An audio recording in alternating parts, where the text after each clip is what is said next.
Bonjour, Otep à chacun d'entre vous, paix et bénédiction. Que les bénédictions de la lumière de la vie soient avec vous. Aujourd'hui, dans ce deuxième chapitre sur la justice divine, nous allons donc parler du réceptacle de la justice divine. Pourquoi? Je vais vous l'expliquer de façon très simple. L'erreur de l'humanité aujourd'hui qui fait que la justice humaine, je vais ainsi la nommer cette justice-là, a perdu de sa valeur, de sa crédibilité et s'érige véritablement en une forme d'injustice continue, ce qui a fait que la justice humaine pose problème au sein de la communauté et posera toujours problème au sein de la communauté. Ce qui fait que la justice humaine est devenue une justice des forts contre les faibles. Ce qui fait que la justice humaine aujourd'hui est corrompue, a perdu tout simplement sa valeur sacrée. C'est tout simplement le fait que dans leur ignorance habituelle et dans leur bêtise criarde, les êtres humains ont pensé couper la justice divine de la justice humaine. C'est comme si un jour, les humains se sont réveillés et se sont dit, OK, nous avons maintenant une communauté et nous allons rendre justice par nous-mêmes. C'est comme l'histoire de la tour de Babel où, dans leur arrogance, les êtres humains ont élevé leur ego jusqu'au ciel. C'est pareil. Nous allons rendre justice nous-mêmes. Mais ce que les humains ne savent pas, c'est que rendre justice au cœur d'une communauté ne peut avoir de valeur, ne peut être véritablement juste dans l'application de la justice que lorsque la justice humaine est complètement liée, fondue dans la justice divine. C'est une aberration de séparer la justice humaine de la justice divine. Comment pourrait-on rendre cette justice-là? Une justice qui n'a pas de racine, puisque la racine nourricière de la justice humaine, c'est fondamentalement la justice divine, qui est donc un aspect important de la Mahat. Mais aujourd'hui, les hommes ont fait le choix. Regardez sur cette planète Terre, les êtres humains ont fait le choix, dans une réflexion beaucoup plus occidentale et japhétique, de mettre en place une justice dans laquelle eux, ils disent avoir la meilleure capacité d'appréciation des faits pour pouvoir condamner un individu. Et lorsque cette justice est rendue, avec beaucoup d'erreurs d'ailleurs, puisque des gens ont été condamnés innocemment, des gens sont condamnés à mort et innocentés après, sans que les êtres humains se posent des questions sur les conséquences spirituelles de tels actes. Aujourd'hui, ceux qui ont plus de pouvoir manipulent la justice à leur profit. Ceux qui n'ont pas de pouvoir subissent la justice des forts. Ceux qui ont les moyens sont capables de corrompre la justice et de faire passer leurs propres lois, sans oublier les autres qui sont capables d'extrapoler la justice, d'extrapoler ou de travestir complètement les décisions de justice, les lois de la justice pour imposer leur propre veto. Vous comprenez à travers tout ce que je viens d'expliquer que nous avons vraiment du souci à nous faire, puisque la dimension dans laquelle le monde est en train d'aller à l'ère du Verseau va non seulement révéler un certain nombre de vérités par rapport à la justice divine et à la justice en général, mais va exposer les tares de l'humanité vis-à-vis de la justice.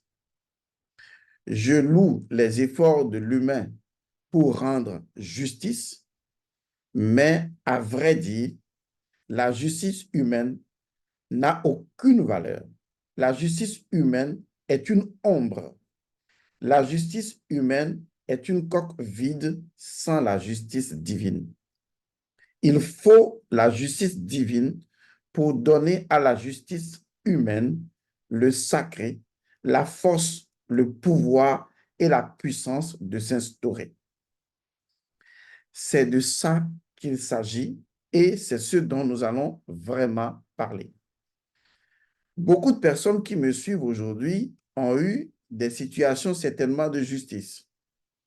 Et vous vous rendez compte qu'à des moments donnés, vous avez failli être mal jugé ou condamné, ou peut-être que vous l'avez été, ou peut-être que le fait de vouloir rendre service vous a porté préjudice.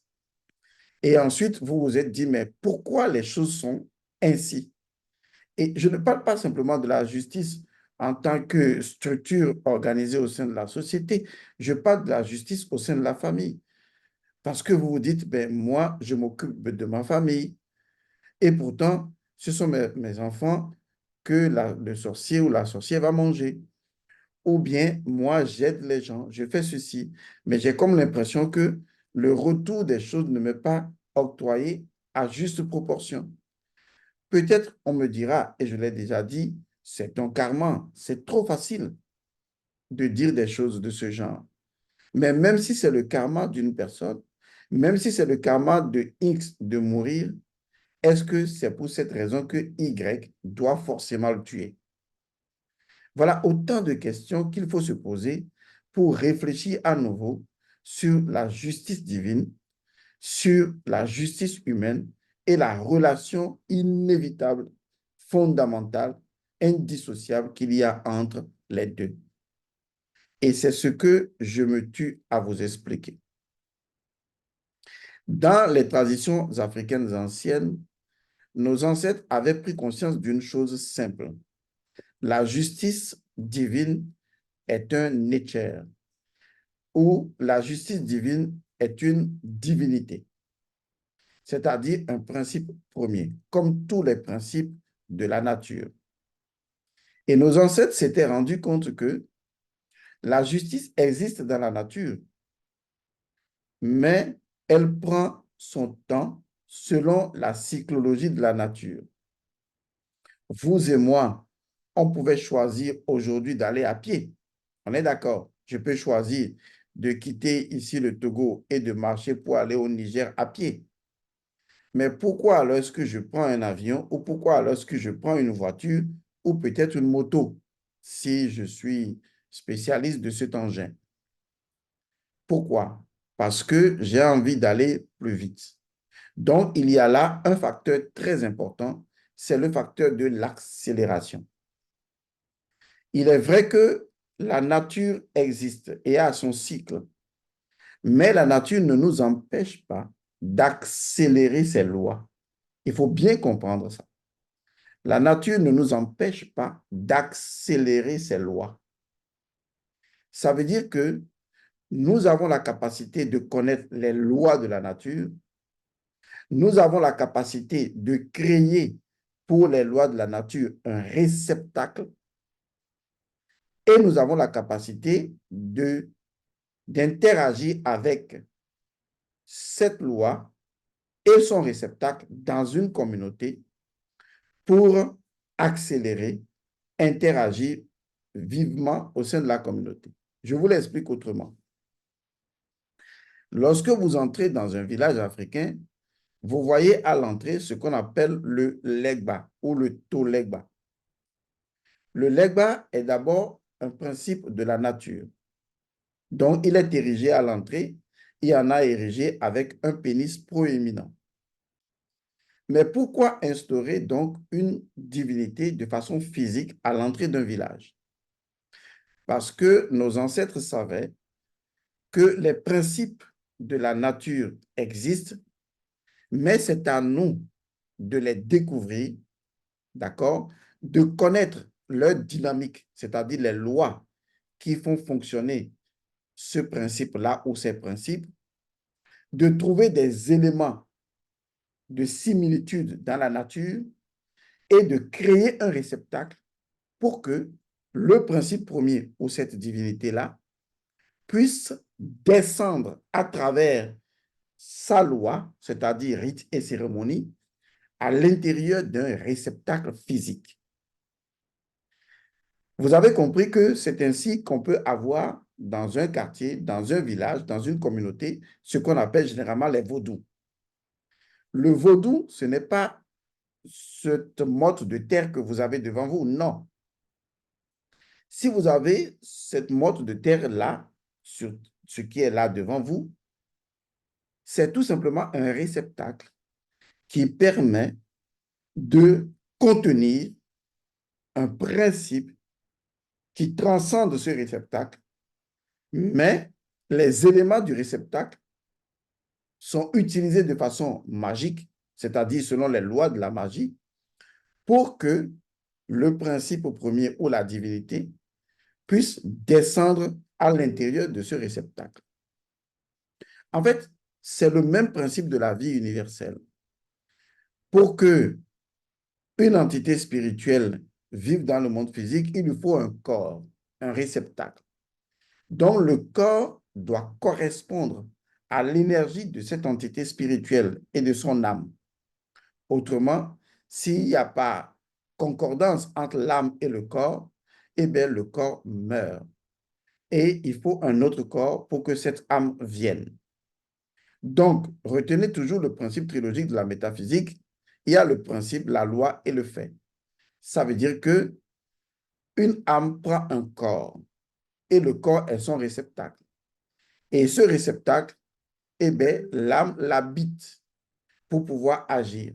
De la même manière, lorsque il y a un principe premier, donc une divinité, cette divinité a son pouvoir dynamique, c'est-à-dire son âme, et on lui crée un réceptacle pour que l'entité spirituelle puisse vivre au milieu de la communauté grâce à ce réceptacle-là, dont nos ancêtres savaient que la justice divine est une entité spirituelle, que nous avons la capacité, à travers les lois de la magie, nous avons la capacité, à travers des rituels et des cérémonies, donc la loi dynamique de cette divinité, de faire descendre cette divinité dans un réceptacle et de placer ce réceptacle-là au sein d'une communauté.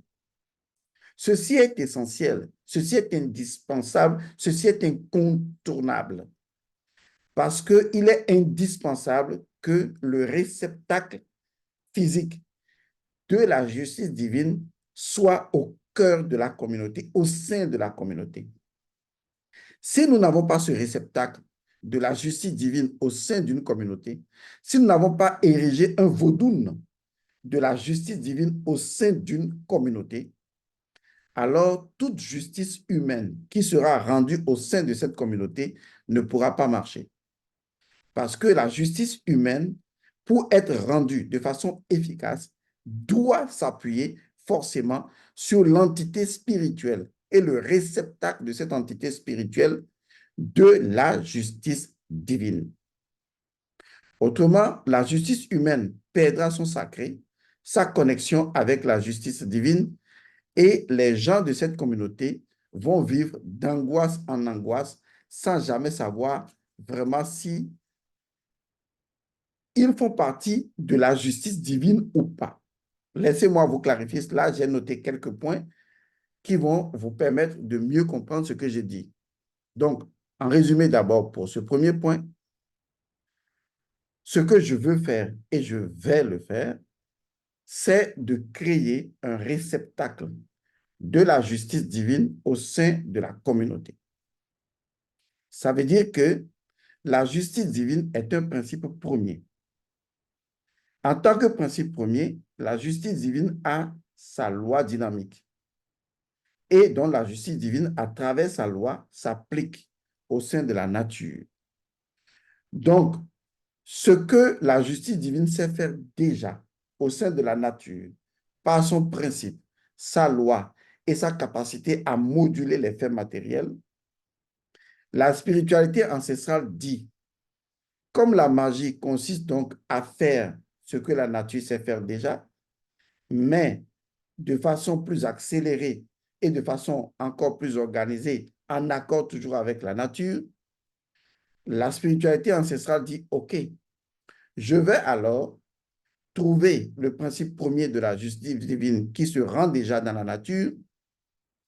Je vais découvrir, d'accord, le panégérique ou le dynamisme ou la dynamique de ce principe-là, c'est-à-dire son rite, son rituel et ses éléments magiques, et je vais lui créer un réceptacle physique.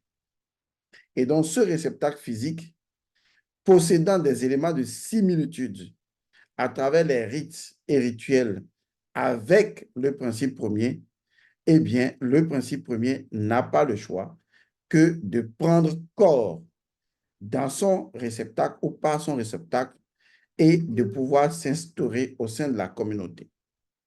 Ceci est la seule et meilleure voie possible pour que la justice humaine ait une certaine crédibilité spirituelle, une certaine valeur et que la justice humaine soit plus juste. Lorsque la justice humaine perd la conscience de la justice divine, alors les conséquences sont désastreuses au sein de la communauté. Donc, je vais partager avec vous certains éléments qui pourraient être trouvés si nous mettons en place le réceptacle de la justice divine.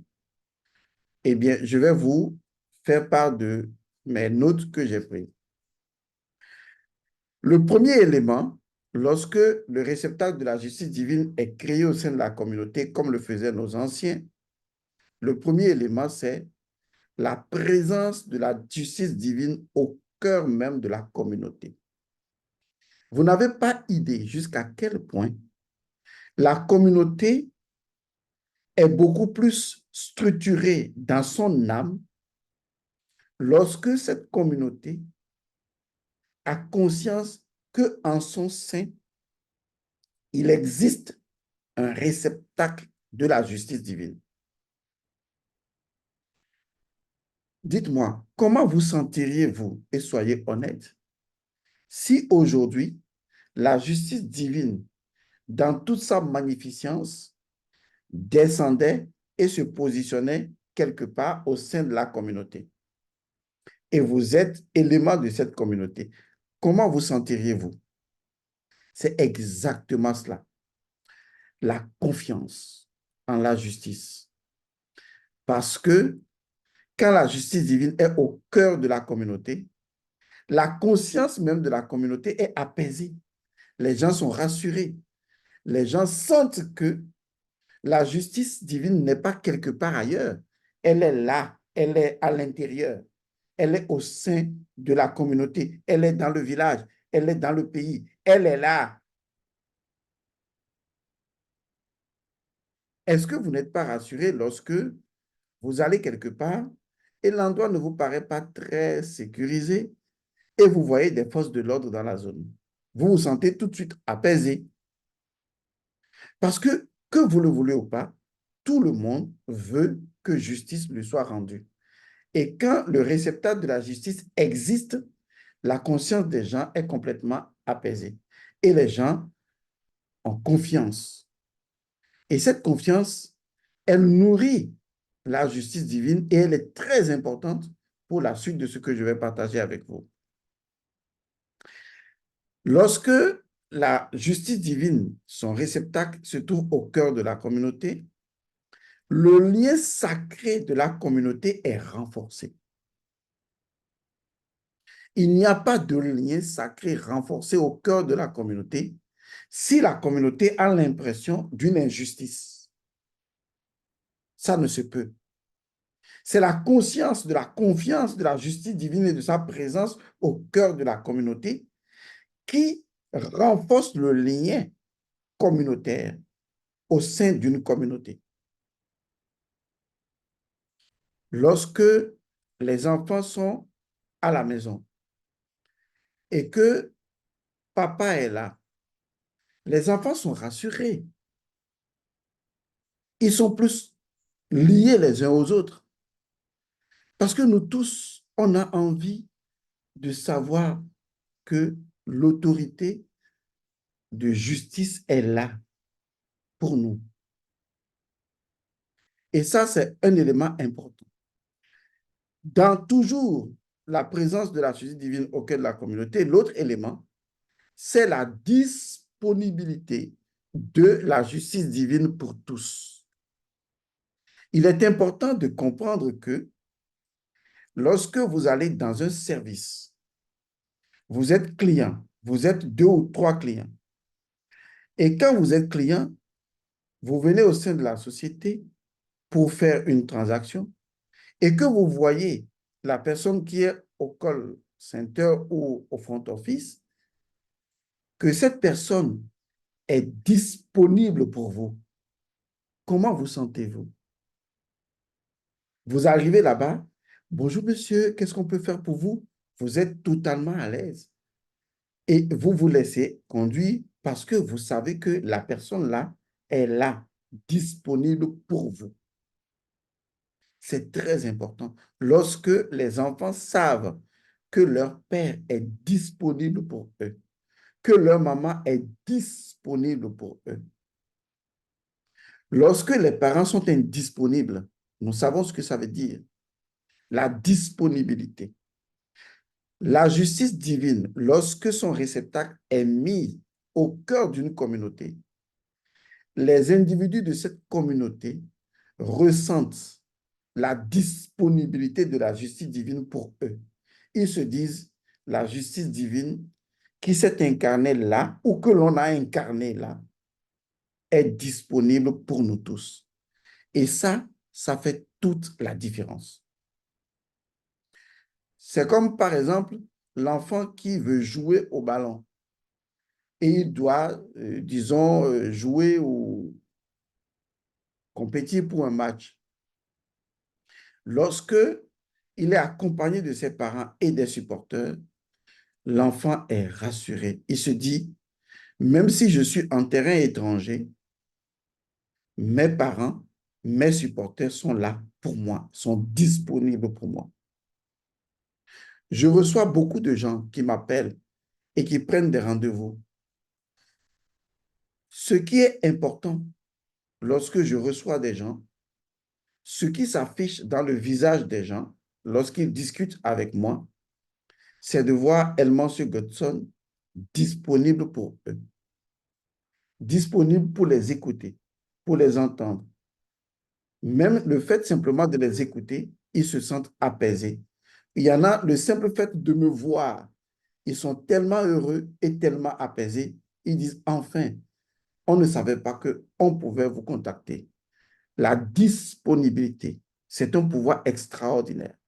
Et lorsque le réceptacle de la justice divine est mis au cœur de la communauté, avec cette impression symbolique qu'elle est disponible pour chacun au sein de la communauté, c'est un pouvoir extraordinaire sur chacun d'entre nous et sur tous les enfants au sein de cette communauté. Deuxième grand élément, lorsqu'on crée le réceptacle de la justice divine au sein d'une communauté, c'est pour l'ordre naturel des choses, car dans l'ordre naturel des choses, la justice divine est le soutènement de la justice humaine. Donc, la justice divine soutient la justice humaine. Et lorsque la justice humaine perd son soutènement, sa racine qu'est la justice divine, alors la justice humaine part en vrille, comme dans le cas aujourd'hui. Deuxième élément dans cette configuration, la justice divine inspire la justice humaine. Parce que c'est de la justice divine que la justice humaine s'inspire. Et s'il y a déconnexion entre la justice humaine et la justice divine, la justice humaine va s'inspirer de son orgueil.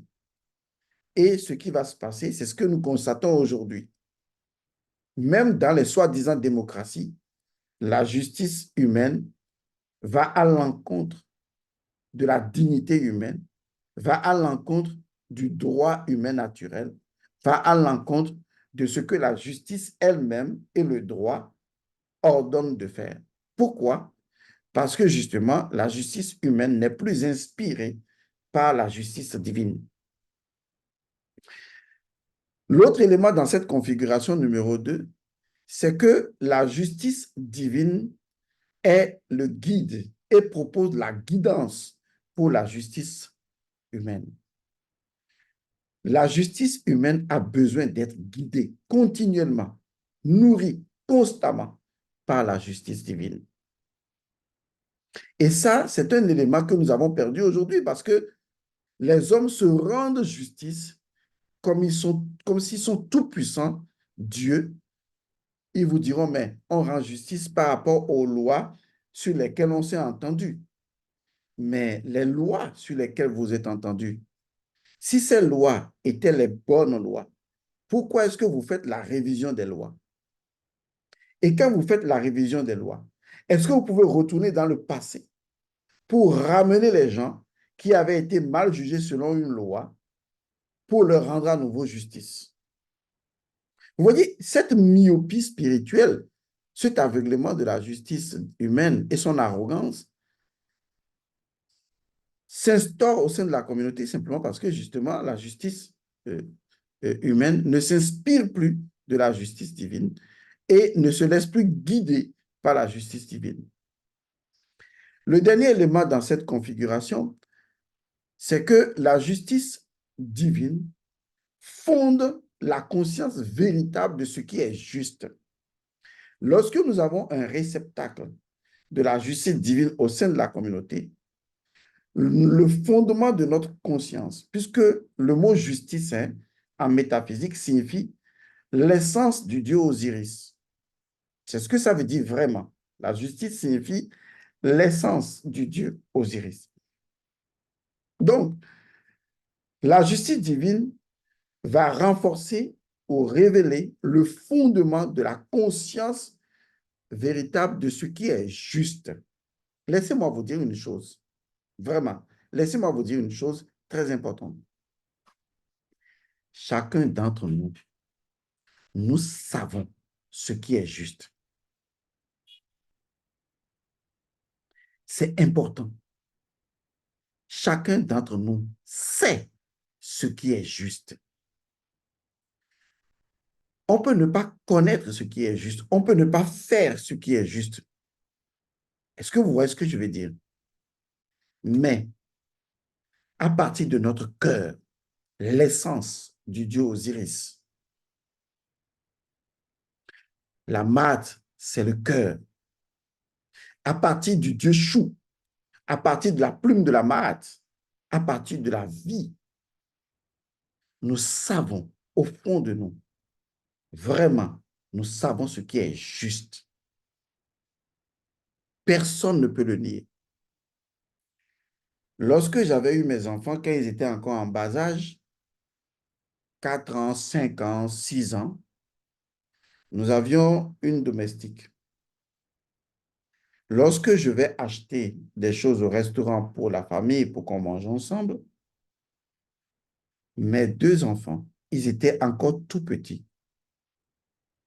Lorsqu'ils voient que je leur partage la nourriture, ils attendent pour voir est-ce que papa va donner pour la domestique.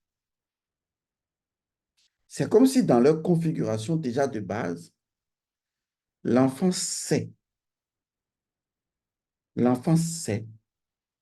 Voilà ce qui est juste. C'est à travers cette configuration de la justice que j'ai éduqué mes enfants. C'est-à-dire que je les amène à prendre conscience que je ne peux pas leur enseigner la justice.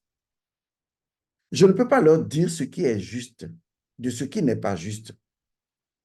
Parce que je peux être en colère, je peux être frustré, je peux même être, je n'en sais rien, complètement dégamé. J'apprends à mes enfants à prendre conscience par eux-mêmes de ce qui est juste au fond d'eux. Et toutes les fois que je leur parle, je ne leur dis jamais de prendre position de ma position. Jamais. Parce que je respecte la souveraineté de mes enfants. Et quand ils me posent une situation, quand je leur parle, je laisse toujours la décision à leur juste et véritable conscience. Et je crois en eux et je sais qu'ils feront le choix de ce qui est juste. Ils peuvent faire des erreurs comme tout le monde, mais je ne leur enseignerai pas ce qui est juste. C'est eux-mêmes qui découvriront ce qui est juste. Vous savez ce qui est juste. Vous avez juste renoncé à ça. Vous avez à un moment donné dit, je m'en fous, je fais ce que je veux, je suis mon orgueil, je suis le mental, je suis mes frustrations, je suis ma colère, je suis ce qui m'énerve, je suis... Mais au fond de vous, vous avez cette petite voix de la conscience, cette petite voix d'Osiris, au fond de votre cœur, de l'intelligence infinie de la vie qui est en vous, de la maths qui est en vous. Vous savez ce qui est juste. Ceux qui sont corrompus, ceux qui volent, ceux qui détournent, ils savent ce qui est juste. Ils ont juste refusé de le faire.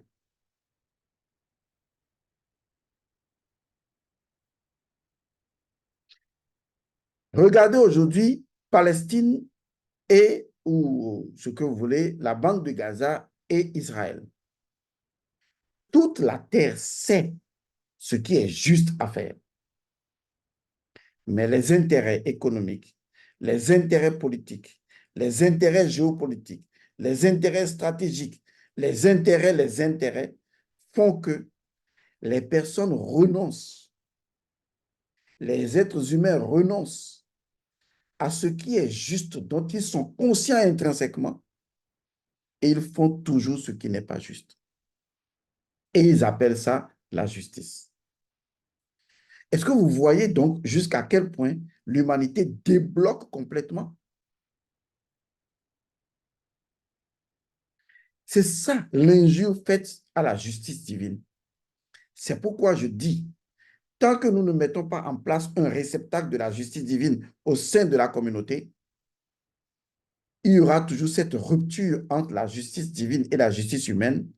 Et les imbéciles penseront que c'est de droit et c'est de fait que la justice humaine soit soi-disant indépendante de la justice divine. Mais je ne parle pas de la justice divine qui proviendrait d'un prêtre qui va rendre justice. Non, je parle de la métaphysique africaine qui dit la justice divine est un équerre, un principe. Ce principe a des lois.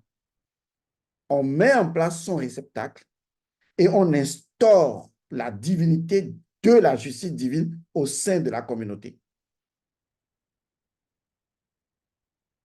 Si c'est faux, instaurez ça. Demandez à un président, quand il va prêter serment sur la Bible ou sur je ne sais quoi, de venir prêter serment sur le vaudou. Il ne va pas le faire. Il sait que le papier de la Bible, le contenu n'est pas vrai et donc par conséquent, il peut jurer là-dessus et que cela ne lui ferait rien. Mais mettez le réceptacle de la justice divine en place. Et pour son couronnement, son investiture, il n'a qu'à aller devant la justice divine et aller jurer dessus. C'est ça la différence. Troisième grand élément, la justice divine a le pouvoir, la capacité, la capacité d'anticiper sur la justice humaine. Ça veut dire que lorsque le réceptacle de la justice divine est mis en place et qu'une situation, un problème se pose entre les gens de la communauté et que l'affaire est allée se positionner, déposer devant la justice divine et son réceptacle, la justice divine est capable de rendre justice avant même que la justice humaine ne puisse se saisir de l'affaire. Aujourd'hui, vous allez en prison, vous rencontrez des prisonniers. Il y en a qu'on a juste déposé là depuis 5 ans. Pourquoi? Pour complément d'enquête, on les dépose là depuis 5 ans. OK, admettons qu'après 5 ans, on voit que l'individu est innocent. On dit qu'on va le dédommager. Est-ce que vous êtes capable de dédommager une vie? Mais ce n'est pas possible. Admettons que celui-là, il meurt en prison. Vous le dédommagez comment? Sa famille. Est-ce que c'est lui que vous dédommagez? Est-ce que son âme qui est partie avec cette rancœur, cette colère, ne constitue pas une menace pour l'égrégore de votre nation? Vous n'y pensez pas. Puisque vous avez coupé toute spiritualité de la gestion de la cité. Et les populations vous laissent faire. Donc, la justice divine a la capacité d'anticiper sur la justice humaine avant même qu'une justice humaine ne soit rendue. La justice divine ouvre la voie pour que la justice humaine soit mieux rendue. Parce que déjà, ceux qui doivent rendre la justice humaine, parce qu'ils savent qu'eux-mêmes, ils sont sous le coup de la justice divine qui est instantanée au sein de la communauté, sont obligés de veiller à ce que la justice humaine soit bien rendue. Et ça, c'est une grande opportunité parce qu'il y en a qui rendent justice comme si, eh bien, vous ne voyez pas comment font les chefs d'État. Il y en a un qui critique l'autre pour dire qu'il est un despote, il est dictateur. Finalement, lui, on le prend, le met au pouvoir en disant que oui, parce qu'il a dénoncé ça, lui, ben, il va faire mieux que l'autre. Mais il fait pire que l'autre. Il fait pire que l'autre. Et vous ne vous demandez pas pourquoi. C'est simplement parce que il n'a pas derrière lui une justice capable de le rectifier. L'autre élément, c'est que la justice divine va aider, accompagner la justice humaine à rendre la vraie justice. Et ça, c'est également un élément important que nous devons prendre en considération. Et le dernier grand point, c'est que lorsque le réceptacle de la justice divine est mis en place au sein de la communauté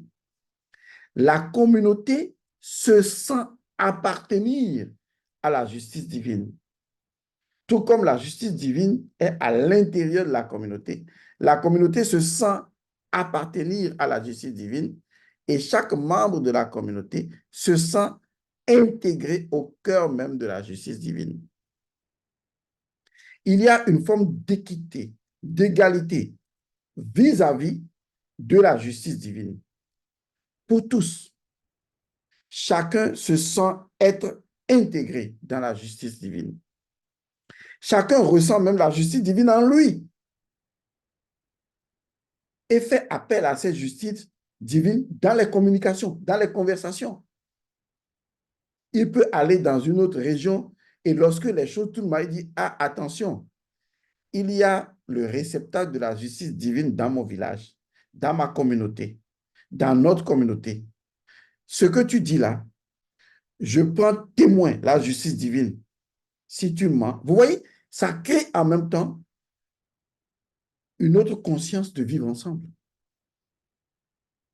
L'autre élément encore plus intéressant, c'est que la justice divine, quand son réceptacle est créé dans la communauté, va activer au sein de notre propre conscience notre propre justice divine intérieure. Oui, je vous ai déjà dit dans la première capsule que nous sommes tous nés de la justice divine. Donc, nous savons au fond de nous ce qu'est la justice divine. Cela va tellement activer notre principe premier de justice divine en nous-mêmes que nous allons tous agir avec l'essence du Dieu Osiris. Pour ne pas dire, nous allons tous agir de façon juste. On n'aura même pas besoin de vous lire le droit. On n'aura même pas besoin de vous lire la loi. Vous ferez tellement ce qui est juste que cela va donner la révélation de cette parole de la Bible. Le moment viendra, et c'est à l'ère du verseau, où les lois ne seront plus sur des tablettes pour être enseignées. Les lois seront inscrites dans le cœur, parce qu'elles ont toujours été dans le cœur. Le cœur, c'est l'essence du Dieu Osiris. La justice, dans sa définition métaphysique africaine, signifie l'essence du Dieu Osiris. C'est important de savoir ça. Donc, nous allons donc activer la conscience. Nous allons activer la justice divine en chacun d'entre nous et en tout le monde. Et enfin, nous allons, grâce à ce réceptacle-là, accélérer la justice divine. Ça veut dire que quelqu'un fait quelque chose dans la communauté, on n'a même pas besoin de se fâcher pour ça. L'affaire est portée devant la justice humaine, mais au même moment, l'affaire est portée devant le réceptacle tangible de la justice divine. Les conséquences seront immédiates. Parce que toute la communauté aura en toute conscience souscrit au réceptacle de la justice divine par le fait que chacun veut que justice lui soit rendue. Et c'est là que la Maat, en tant que divinité vivante, qui va être instaurée dans sa justice divine au cœur de la communauté, va vous rendre justice.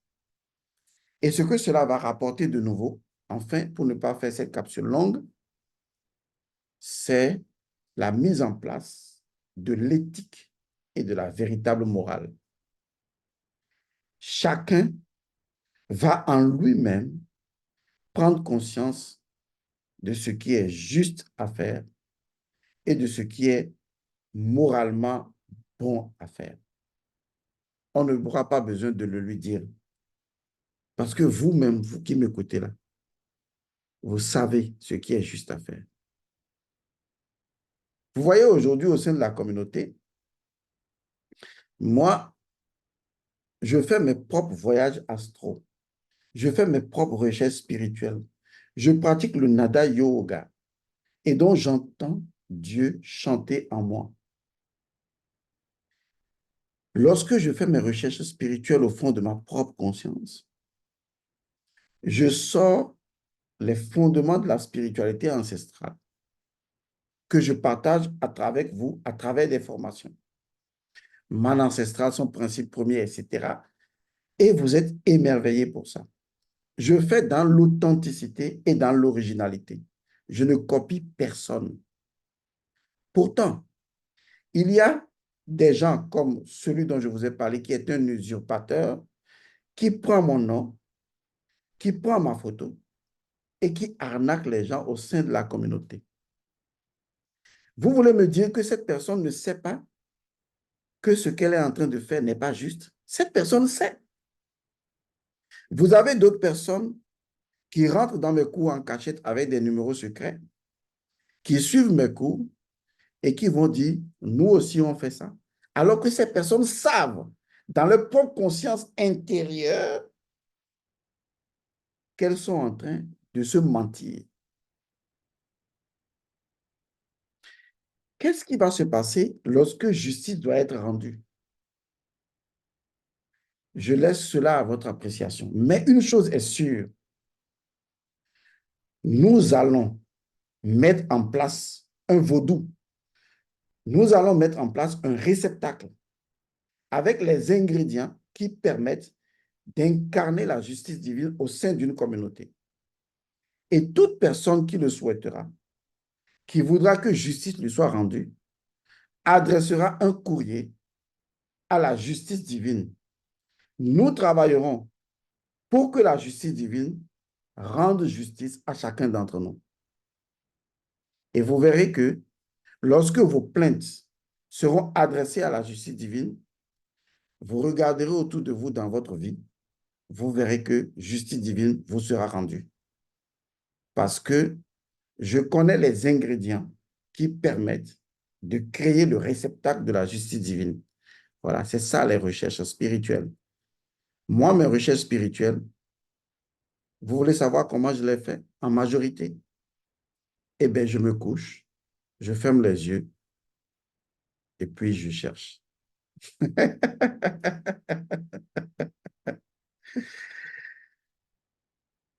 Ce qui m'aide le plus essentiellement à faire ce que je fais aujourd'hui, c'est le code Osiris. Quand j'ai découvert le code Osiris, j'ai découvert tout. Et cela m'a ouvert énormément les yeux. J'ai présenté dans une formation le code Atum. Les gens crient, disent waouh! Mais ça, c'est le code Atum. Vous connaîtrez le code Osiris. Mais maîtrisez d'abord le code Atum. Je vous remercie d'avoir suivi cette capsule. J'espère que vous avez compris et que des zinzins ne viendront pas raconter n'importe quoi dans les commentaires.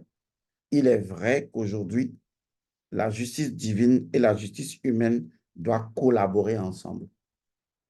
Et on ne peut pas avoir de justice humaine sans avoir mis en place un réceptacle vivant de la justice divine au cœur de la communauté, qui appelle notre conscience symbolique et qui intègre notre vie intérieure et connecte cette vie intérieure à la vie extérieure, qui dépend d'ailleurs de la vie intérieure, pour que l'équilibre entre le monde intérieur et le monde extérieur soit.